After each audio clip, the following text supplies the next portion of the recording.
नमस्कार। नमस्कार। आज हम सुरों की दुनिया में जरा गहराई से उतर रहे हैं और प्रेरणा जाहिर है ले रहे हैं महान लता मंगेशकर जी से। जी हमारे पास कुछ ऐसे अंश हैं जो ये बताते हैं कि लता जी अलंकार के अभ्यास को कितना कितना अहम मानती थी, उनका नजरिया क्या था इस पर। जी हाँ, और हम यही समझने की कोशिश करेंगे आज कि लता जी के लिए अलंकार मतलब वो सिर्फ सुरों का एक पैटर्न नहीं था, अच्छा, बल्कि आवाज को साधने का, उसे मजबूत करने का, पक्का करने का एक बहुत गहरा जरिया था। हाँ, तो इस बातचीत का जो मकसद है वो लता जी के अलंकार रियाज के पीछे की सोच और सुर पक्का करने का उनका जो तरीका था उसको जानना है। तो चलिए लता जी की सुर साधना को समझने की कोशिश करते हैं।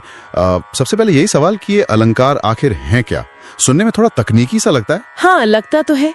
देखिए, सरल शब्दों में कहें तो अलंकार मतलब सुरों की एक व्यवस्थित सजावट है जी, एक पैटर्न, जैसे सारेगा रेगमा।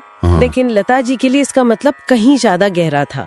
वो मानती थी मतलब गाना सिर्फ आवाज निकालना नहीं है, हाँ, सही, बल्कि एक सुर से दूसरे सुर तक कितनी खूबसूरती से, कितनी सटीकता से आप पहुंचते हैं। और इस सफर के लिए वो कहती थी अलंकार सबसे बुनियादी, सबसे जरूरी हथियार है, वो नींव है। हाँ, नींव। और उनके रियाज के तरीके पर जो बात पता चलती है वो भी बड़ी दिलचस्प है। सुबह खाली पेट जी, तानपुरे के साथ बैठना, वही वाद्य जो आपको एक स्थिर सा देता है ना। बिल्कुल। अवधार सुर, और फिर बहुत धीमी गति से शुरू करना। हाँ, ये धीमी गति वाली बात। और ये धीमी गति बहुत महत्वपूर्ण है। हर सुर एकदम साफ ठहरा हुआ, आवाज का वजन बराबर। लता जी इस पर बहुत जोर देती थी, जल्दबाजी बिल्कुल नहीं। अच्छा, हर अलंकार गाने के बाद रुकना, ध्यान से सुनना, तानपुरे के सुर से अपने सुर को मिलाना, ये सिर्फ गले का काम नहीं है। नहीं, ये कान और मन का भी अभ्यास है। बिल्कुल, कान और मन का भी। इसमें असाधारण धैर्य चाहिए, ध्यान चाहिए। लता जी का वो कहना था ना, अलंकार सिर्फ अभ्यास नहीं, ये आपके सुरों का मंदिर है। सुरों का मंदिर। रोज इसे पूजो। ये नजरिया ही बिल्कुल अलग है, रियाज को साधना बना देता है। और इसी से वो सुर पक्का करने वाली बात भी जुड़ती है शायद, कि कैसे वो सही पिच को पकड़ना और टिकाना वो कैसे होता था। बिल्कुल, लता जी का मानना था कि सुर पक्का करने के लिए दो चीजें सबसे अहम हैं। पहली, कान का सधा होना, मतलब अपने गाये सुर और तानपुरे के सुर के बीच का वो जो बारीक सा फर्क है ना, उसे भी पकड़ लेना। अच्छा, सुनने की क्षमता। हाँ, सुनने की क्षमता। और दूसरी चीज, जब सही सुर मिल जाए तो उसे बार बार धीरज के साथ दोहराना, ताकि वो आपके दिमाग में, आपके गले में एकदम बैठ जाए। हाँ, रच बस जाए। जी, ये रटना नहीं है, ये सुर को आत्मसात करना है। और कमाल की बात यह है, जैसा हमारे सूत्र बताते हैं, कि शायद इसका कोई वैज्ञानिक आधार भी है। अच्छा। हाँ, कि बार बार सही सुर गाने से दिमाग में उस खास पिच के लिए जैसे कोई स्थायी रास्ता सा बन जाता है, न्यूरल पाथवेज मजबूत होते हैं। हाँ, ये हो सकता है बिल्कुल। तो अगली बार वो सुर ज्यादा आसानी से और सटीक लगता है। सही। जी, और ये अभ्यास एक सफर जैसा है, धीरे धीरे आगे बढ़ता है। जैसे पहले बिल्कुल सरल अलंकार, जैसे सा रे गा मा पा धा नी सा। हाँ, सारे गा मा पा धा नी सा, सा नी धा पा मा गा रे सा, या फिर सा रे गा मा पा। छोटे छोटे पैटर्न। जी, इनसे सुरों के बीच की दूरी, आवाज का उतार चढ़ाव, उसका अंदाजा होता है, अभ्यास होता है। फिर आता होगा मध्य स्तर, जहाँ पैटर्न थोड़े मुश्किल होते होंगे या गति बढ़ती होगी। हाँ, पैटर्न थोड़े जटिल हो सकते हैं, लेकिन गति बढ़ाने की शर्त वही थी जो लता जी हमेशा कहती थी। क्या थी वो? कि गति तभी बढ़ाएं जब सुर पूरी तरह सद गया हो, पक्का हो गया हो। अच्छा, जल्दबाजी नहीं। बिल्कुल नहीं। जल्दबाजी में सुर को अस्थिर करना, बेसुरा करना, वो इसे अभ्यास की सबसे बड़ी गलती मानती थी।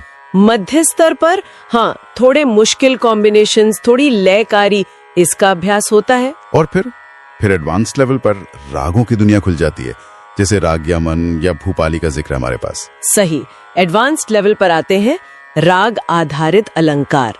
राग यानी वो सुरों के ढांचे या चलन जो एक खास मूड बनाते हैं। हाँ, हर राग का अपना एक भाव होता है। बिल्कुल, जैसे राग यमन है, भूपाली है, इनके अपने खास अलंकार पैटर्न होते हैं। और लता जी मानती थी कि हर राग का अपना एक चरित्र है, एक स्वाद है। तो अलंकार का रियाज करते हुए भी उस राग का भाव, उसकी आत्मा झलकनी चाहिए। मतलब सिर्फ मैकेनिकल अभ्यास नहीं। नहीं, बिल्कुल नहीं। सिर्फ उंगलियां या गला चलाना नहीं, बल्कि उस राग के माहौल में डूबना। ये सब करते हुए गलतियां तो होती होंगी, स्वाभाविक है। कभी सुर हिल गया, कभी सांस टूट गई। हाँ, आम बात है ये। और लता जी के मुताबिक इन आम गलतियों के उपाय भी बड़े सीधे और सरल थे। क्या थे वो? अगर सुर भटक रहा है तो बस वापस तानपुरे के साथ बैठिए और धीमी गति में उस हिस्से का अभ्यास कीजिए। अच्छा, वापस बेसिक्स पर। जी। और सांस टूटने की समस्या के लिए वो प्राणायाम की सलाह देती थी, सांस के व्यायाम। और एक सांस में पूरा अलंकार गाने का अभ्यास। हाँ, वो भी।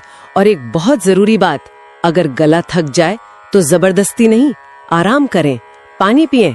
आवाज भी तो शरीर का हिस्सा है, उसे आराम चाहिए। हाँ, ये बात जरूरी है। तो कुल मिलाकर देखें, लता जी के नजरिए से अलंकार का अभ्यास सिर्फ एक तकनीकी चीज नहीं है। नहीं, ये सुरों को साधने की एक गहरी ध्यान वाली विधि है, जिसमें तकनीक तो है ही, पर साथ में धीरज, समर्पण और सुनने की कला, ये सब बहुत जरूरी है। निश्चित रूप से। उनकी वो बात फिर से याद आती है, सुरों का मंदिर है, रोज इसे पूजो, इसमें समय दो और देखना तुम्हारे सुर कभी धोखा नहीं देंगे। हाँ, ये दिखाता है कि अभ्यास के प्रति एक श्रद्धा का भाव, एक नियमितता, ये कितना ज्यादा मायने रखती है। ये सिर्फ गला साधना नहीं है, ये एक तरह से मन को साधना भी है। ये बात वाकई सोचने पे मजबूर करती है कि क्या किसी भी कला में, किसी भी हुनर में शिखर तक पहुंचने के लिए, चाहे वो संगीत हो या खेल हो या कुछ भी, तकनीक और स्किल के साथ साथ इस स्तर का जो समर्पण है, अनुशासन है और वो मानसिक ठहराव, क्या वही असली कुंजी है? शायद यही वो चीज है जो असाधारण प्रतिभा को महानता तक ले जाती है। हमारा मकसद है कि अलंकार रियाज का सही तरीका क्या है, क्या सावधानियां बरतनी है और कितना समय देना चाहिए, इसको थोड़ा समझें। क्योंकि ये सिर्फ सुर लगाना नहीं है। हाँ, बिल्कुल नहीं। ये तो आवाज को साधने की, तराशने की कला है। सही कहा। अलंकार अभ्यास तो किसी भी गायक के लिए समझिए नींव है, फंडामेंटल। हाँ, तो चलिए देखते हैं गाइड क्या कहता है। इसमें ना अभ्यास को बहुत ही स्टेप बाय स्टेप बताया गया है, जो मुझे बड़ा अच्छा लगा। शुरुआत होती है धीमी गति से। हाँ, विलंबित लय, और ये बहुत जरूरी है। अक्सर लोग जल्दी में रहते हैं तेज गाने की। हाँ हाँ, लेकिन धीमी गति से स्वरों की जो स्पष्टता है, ठहराव है, हर सुर को साधना, उसको सही जगह पे लगाना, वहीं से तो बात बनती है। गाइड में भी यही लिखा है, सारे गमा धीरे धीरे, हर स्वर को जैसे खींचकर बिल्कुल साफ आवाज में, और रोज कम से कम 10 बार दोहराना। जरूर। फिर आती है मध्यम लय, जहाँ मतलब ध्यान रखना है कि सुर फिसलने ना पाए। बिल्कुल, वो स्थिरता, वो पक्कापन बना रहे। और फिर उसके बाद आती है द्रुत लय, तेज गति। हाँ, तेज गति। यहाँ चैलेंज बढ़ जाता है, मतलब स्पीड के साथ क्लैरिटी, वो स्पष्टता बनाए रखना। हाँ, वही असली परीक्षा है।